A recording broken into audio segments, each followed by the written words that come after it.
Welcome to exam Guruji भाई Arvind sir. Uttar Pradesh police assistant operator, head operator तथा उत्तर प्रदेश की पुलिस की अगर आप तैयारी कर रहे हैं तो आपके लिए सबसे बेस्ट चैनल है एग्जाम गुरुजी भाई अरविंद सर, जिसपे सभी प्रकार की क्लासेस टाइम टू टाइम चल रही हैं और आपको टाइम में मैनेज करने का तरीका पता होना चाहिए, क्योंकि अगर आप टाइम मैनेज नहीं कर पाएंगे पेपर में तो आपके लिए प्रॉब्लम क्रिएट हो जाएगी। इसलिए आपको हर सवाल को 30 से 35 सेकंड में सॉल्व करना है।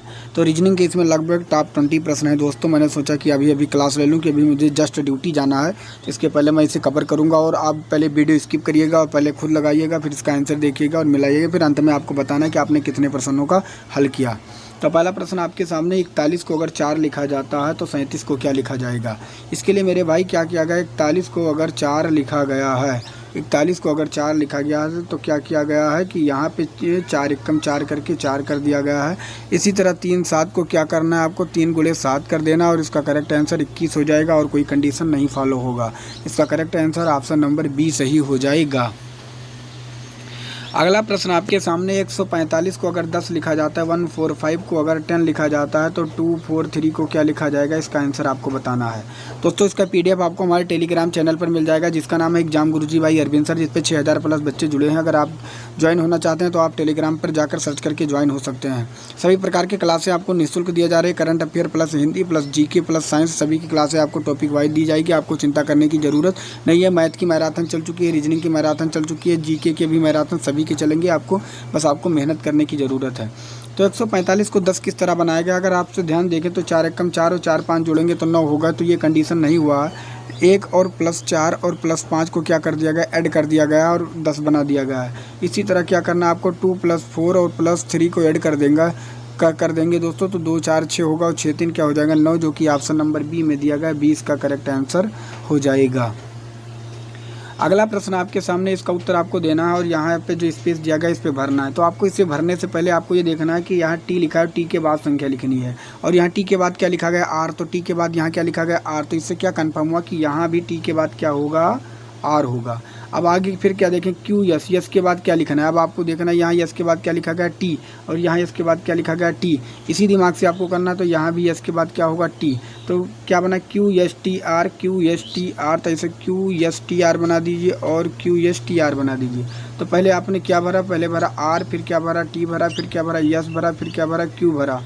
तो आपने क्या भरा, R T S Q, R T दोस्तों यस क्यू, जो कि ऑप्शन नंबर बी में दिया गया है। 20 का करेक्ट आंसर हो जाएगा। आशा करता हूँ यह क्लास आपको समझ में आ रहा होगा। अगर किसी को कोई प्रॉब्लम है तो मुझे इंस्टाग्राम पे सर्च कर सकते हैं। इंस्टाग्राम पे सर्च करने के लिए आपको सर्च करना होगा अरविंद JAYSWAL और 3 बार 0 करके आप वहाँ पे मुझे इंस्टाग्राम पे मैसेज भी करिए, मैं उसका रिप्लाई ज़रूर दूँगा। अगला प्रश्न आपके सामने, BCF को CDG और DEH, तो आगे क्या होगा। तो आप क्या देखेंगे, बी के बाद सी किया गया, सी के बाद क्या किया गया, डी किया गया, तो डी के बाद क्या होगा, ई होगा। इसी तरह सी के बाद क्या हुआ, डी हुआ, डी के बाद ई हुआ, तो ई के बाद क्या होगा, एफ होगा। ऐसे ही एफ के बाद जी हुआ और जी के बाद एच हुआ, तो एच के बाद क्या होगा, आई होगा। सभी को पता है। तो बनेगा एफ EFI, और EFI कहाँ पे है, ऑप्शन नंबर ये में दिया गया। ऑप्शन नंबर ये इसका करेक्ट आंसर हो जाएगा। माइंड कंसंट्रेट करके पेपर में बैठना है, क्योंकि तुरंत आपको दिमाग लगाना है और सवाल को 30 से 35 सेकंड में सॉल्व करने की कोशिश करनी है। अगर आप 1 से 2 मिनट ले रहे हैं तो आप अपने आप को 30 मार खा मत समझिएगा, क्योंकि हर इंसान 1-2 मिनट में कुछ भी कर सकता है। जो अगर क्लास 5 या 6 या 10 तक पढ़े है वो भी सवाल को सॉल्व कर सकता है। इसलिए आपको सिर्फ टाइम में मैनेज करना सीखना, यही सबसे बड़ी बात है। अगला प्रश्न आपके सामने, इसका उत्तर आपको देना। एक व्यक्ति 3 किलोमीटर पश्चिम की ओर चलता है। अब क्या करना है आपको, मैं यहाँ बना देता हूँ। 3 किलोमीटर पश्चिम की ओर चलता है, फिर दक्षिण की ओर मुड़ जाता है, फिर दक्षिण की ओर मुड़ने का मतलब नीचे मुड़ जाता है और 7 किलोमीटर चलता है, फिर 7 किलोमीटर चलता है, फिर पूरब की ओर मुड़ जाता है, 3 किलोमीटर चलता है और फिर वो अपने दाहिने मुड़ता है। अगर वह इधर चल रहा है तो उसका दाहिना इधर होगा। फिर कितना चल रहा है, 5 किलोमीटर चलता है। अब वो अपनी प्रारंभिक स्थिति से अब कहाँ है, प्रारंभिक वो यहाँ पे था और ये 3 कट गया। वहाँ अगर इधर 7 चला तो इधर भी 7 चला, तो 7 5 कितना चला, 12 चला। वो प्रारंभिक से नीचे है दक्षिण की ओर, तो 12 किलोमीटर दक्षिण हो जाएगा, जो कि ऑप्शन नंबर सी में दिया गया है। अगला प्रश्न आपके सामने है, वह संख्या कौन सी है जो 4 के सामने वाले पटल पर है। कहने का मतलब विपरीत पर है। तो ऐसे सवालों को करने के लिए आपको क्या करना है, पहले आपको देखना है इन और इन में कौन सी संख्या मिल रही है। अगर आपको नहीं मिल रही तो अगर यहाँ पे आप देखेंगे यहाँ 5 3 है, यहाँ भी 5 3 है, तो बस कुछ करने की ज़रूरत नहीं। अगर यहाँ 5 3 यहाँ 5 3 मिल जाए तो जो 2 के विपरीत होगा वही होगा 4, तो 4 के विपरीत क्या हुआ 2, जो कि करेक्ट आंसर ऑप्शन नंबर ये में दिया गया, ये इसका करेक्ट आंसर हो जाएगा। अगला प्रश्न आपके सामने है, इसका उत्तर आपको देना है कि क्या होगा। आरेख के आधार पर कौन सा अक्षर ये के सामने है, ये के सामने है। अब क्या यहाँ पर आपको देखना है कि इसमें कौन कौन सा वर्ड मिल रहा है। वहाँ पे तो 2 संख्याएं मिल रही थी, 2 वर्ड मिल रहे थे, लेकिन यहाँ ऐसा नहीं है।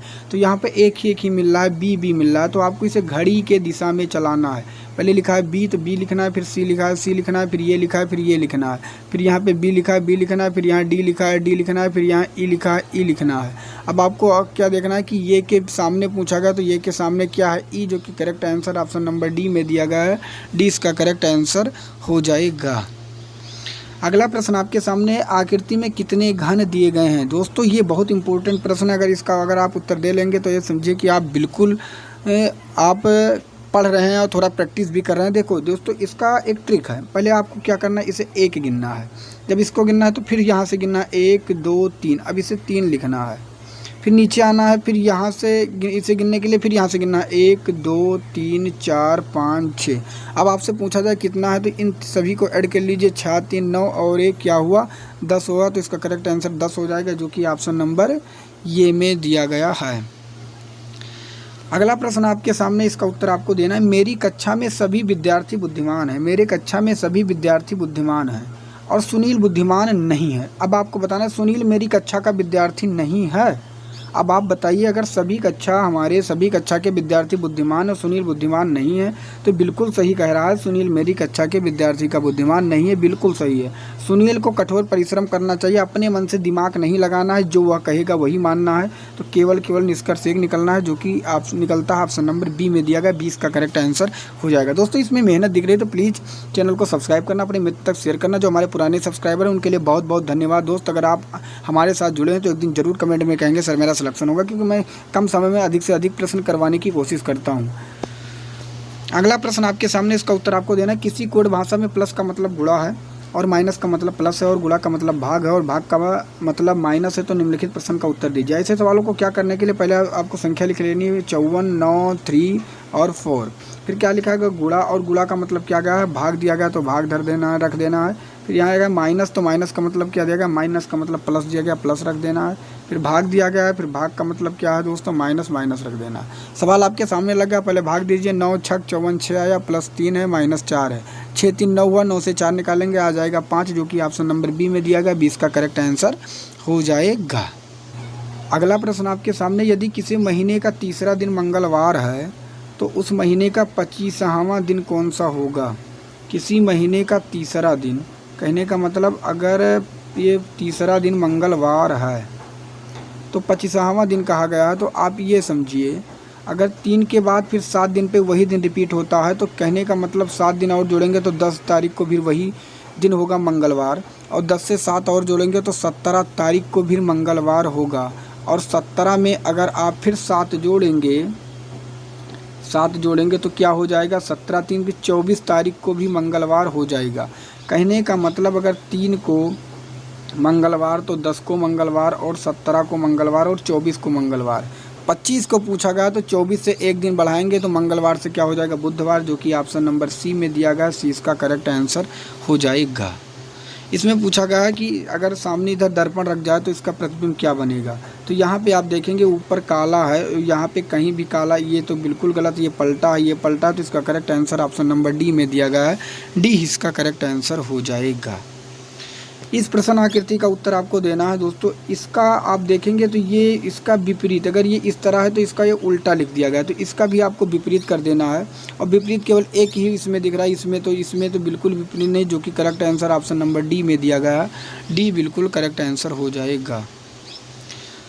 इसका उत्तर आपको बताना है कि क्या होगा। तो यहाँ पे अगर आप ध्यान से देखेंगे तो ये के बाद बी सी में +2 हुआ, सी के बाद डी ई में +2 हुआ, ई के बाद एफ जी में +2 हुआ, जी के बाद एच आई में +2 हुआ, आई से जे के में +2 हुआ। तो ऐसे आपको कुछ करना जरूर ना, क्यू में +2 करेंगे यस होगा, यस में +2 करेंगे, यस में यू होगा, यू में +2 करेंगे, यू में क्या अगर करेंगे डब्लू होगा तो यस यू डब्लू इसका करेक्ट आंसर हो जाएगा, जो कि ऑप्शन नंबर ए में दिया गया है। अगला प्रश्न आपके सामने है, अगर पत्तियां सरसराहट करती हैं, पत्तियां सरसराहट करती हैं तो क्या वर्षा झंझनाहट गलत, टायर छनछनाहट गलत, बर्फ़ बूंदाबांदी गलत, बादल गड़गड़ाहट, जो कि correct answer option number C में दिया गया है। दूरबीन से किसी चीज़ का आप दर्शन कर सकते हैं, मतलब देख सकते हैं, तो क्या करछा से निकाल सकते हैं, चिमटा से छिद्र गलत, छेनी से पसीना गलत, नापने वाला रक्षक, तो इसका करछा से आप कुछ भी निकाल सकते हैं, जो कि करेक्ट आंसर ऑप्शन नंबर ये में दिया गया है। दोस्तों देखने में ईजी है लेकिन CPO-SI में पूछा गया, आप ये मत समझिएगा कि इस प्रश्न को मैंने क्यों लिया। तो दोस्तों ये थे आज के लास्ट प्रश्न, क्योंकि अभी मुझे जस्ट ड्यूटी जाना है और इसके पहले मैंने ये वीडियो सोचा आप लोगों के लिए बना दूं, और अगर आप लोग प्यार देंगे तो डेली क्लास आपके लिए चलती रहेगी। तो मिलेंगे एक दूसरे नेक्स्ट वीडियो में। किसी को कोई प्रॉब्लम हो तो कमेंट करके ज़रूर बताना। धन्यवाद। जय हिंद, जय भारत, वंदे मातरम, राम राम।